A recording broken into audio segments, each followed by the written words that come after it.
কোন দেশের সব তো ভালো মানুষ থাকে না, কিছু গুন্ডা, বদমাইশ, টেররিস্ট, আততায়ী, সমাজ বিরোধী থাকবে। তাহলে এই আততায়ী, সমাজ বিরোধী, গুন্ডা, বদমাইশ গুলো যদি ভালো লোকের সঙ্গে থাকে, ভালো লোকগুলোকে ভালোভাবে থাকতে দেবে? বা ওই ভালো লোকগুলো এদের সঙ্গে পড়ে খারাপ হয়ে যাবে? সেই জন্য সরকার কি করে, এই লোকগুলোকে প্রথমে চিহ্নিত করে, খারাপ লোকগুলো, তারপরে তাকে ধরে বেঁধে ওকে সংশোধন করার জন্য আরেকটা আলাদা জায়গায় নিয়ে গিয়ে ওকে ধোলাই দিয়ে দিয়ে সংশোধন করে বাজারে চালান দেওয়ার যে ব্যবস্থা, তাকে বলা হয় সংশোধনাগার বা কারাগার। ঠিক তেমনই আমরা ভগবত ধামে ছিলাম, এখানে ছিলাম না। ভগবত ধামে ভগবানের সেবা করছিলাম। এর আগের দিন আলোচনা করা হলো সেখানে থাকার যোগ্যতাটা কি? ভগবানের সেবা বাসনা পূর্ণ, নিজের ভোগ বাসনা শূন্য। আমাদের সবার ছিল, আমরা যখন তার দাস ছিলাম, আমাদেরও নিজের ভোগ বাসনা আদৌ ছিল না, ভগবানের সেবা বাসনা সম্পূর্ণ ছিল। ভালো করে কান খুলে শুনে রাখুন। আচ্ছা, কিছু কথা বলার থাকলে পরে বলবেন, এসে বঞ্চিত হন এটা আমি চাই না। কেন, যে শব্দগুলো প্রত্যেকটা মূল্যবান। তাহলে একটু সামনে আসুন, ঘুমালে আমি যেন দেখতে পাই। হরে কৃষ্ণ। এখন দেখুন কি বললাম, এই যে আমরা ভগবত ধামে ছিলাম, ভগবানের সেবা করার ইচ্ছা পূর্ণ ছিল, নিজের ভোগ করার বাসনা শূন্য ছিল।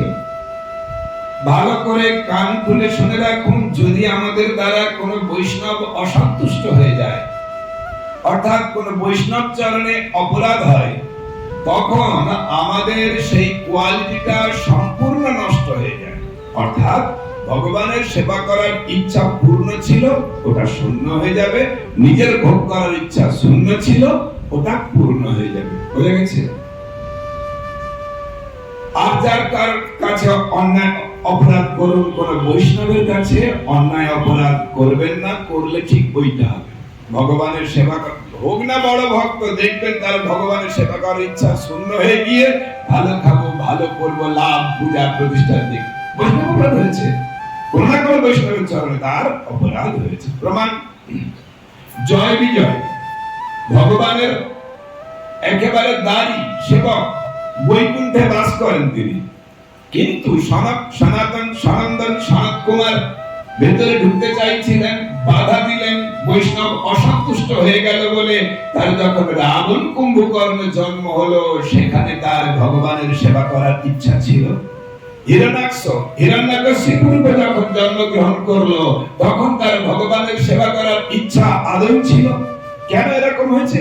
ওই বৈষ্ণব অপরাধের ফলে। যাক, বিষয়টা আলোচনা, একদম কথা বলবেন না। তো ঠিক তেমনি আমরা ভগবত ধামে ছিলাম, যাদের যাদের বৈষ্ণব অপরাধ হয়েছে, তাদের ভগবানের সেবা করার ইচ্ছাটা পুরো নষ্ট হয়ে গেছে, ভোগ করার ইচ্ছা পূর্ণ। তাহলে দেখুন, যারা শুদ্ধ ভক্ত তারা কেবল ভগবানের সুখের চেষ্টা করছে, আর যার অপরাধ হয়ে গেছে, কোথায় যাচ্ছিস? না, ভগবানের জন্য বস দেখি ফুটবল তুলবি।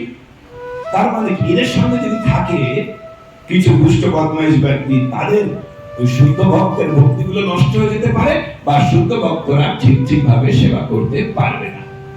সরকার যেমন গুন্ডা, বদমাইশ, আততায়ী গুলোকে আলাদা করে নিয়ে গিয়ে এদের সংশোধনের জন্য সংশোধনাগার খুলেছেন, আমার গোবিন্দ ওই মা মহামায়াকে বলেছেন, যাদের শুদ্ধ ভক্তিটা নষ্ট হয়ে গেছে, অর্থাৎ আমার সেবা করার ইচ্ছাটা শূন্য হয়ে গেছে, ভোগ করার ইচ্ছা পূর্ণ হয়েছে, এদের বাছাই করে এদেরকেও একটা সংশোধনাগারে বেঁধে ধুলাই দিয়ে সংশোধন করে তারপরে এখানে দেওয়ার ব্যবস্থা করো।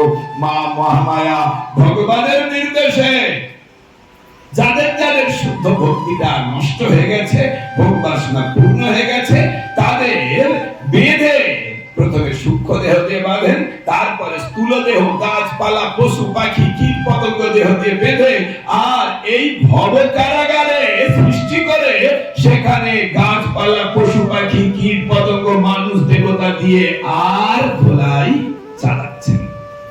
এই যে সংশোধনাগার খুলেছেন আমাদের সংশোধন করার জন্য, সেই সংশোধনাগারের নাম হচ্ছে ভবকারাগার বা এই ব্রহ্মাণ্ড। এবারে বোঝা গেছে? তাহলে এখানে যারা যারা এসেছি সব সংশোধনের যোগ্য, অর্থাৎ এককোষী প্রাণী থেকে ব্রহ্মা পর্যন্ত সব এদের সংশোধন চলছে। এটুকু বুঝতে পেরেছেন তো? এখন এবারে বলুন, কে কতদিন মায়ার লাথি খাবে আলোচনা করা হোক। এখন দেখুন, এক কামার সালে কামার লোহাকে পেটায়, তাই তো? এবারে বলুন, কোন লোহা কামারের কাছ থেকে বেশি পিটানি খাবে? একটু বলুন, কোন লোহা? কামার যে লোহাকে পেটাচ্ছে, কোন লোহাটা কামারের কাছ থেকে বেশি পিটানি খাবে? কোন লোহাটা? শক্ত লোহা নাকি? না, ভালো করে শুনুন। কামারের তো আর লোহার সঙ্গে শত্রুতা হয়নি, তাকে একবার লাল করছে পুড়িয়ে, আবার বের করে ধোলাই দিচ্ছে। কেন? ওকে একটা মনের মতো অস্ত্র তৈরি করতে চাইছে, হ্যাঁ কি না?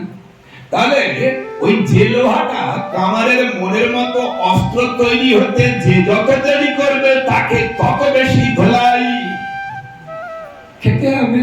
ঠিক তেমনি আমার মা মহামায়া আমাদের ত্রিতাপ জ্বালা দিয়ে, ওই রকম দেহ দিয়ে, সূক্ষ্ম দেহ, স্থূল দেহ দিয়ে আর ত্রিতাপ জ্বালা দিয়ে ধোলাই দিচ্ছেন কেন? আমাদেরকে শুদ্ধ ভক্তে পরিণত করে ভগবত ধামে ভগবানের সেবা রাজ্যে সাপ্লাই দেবেন বলে।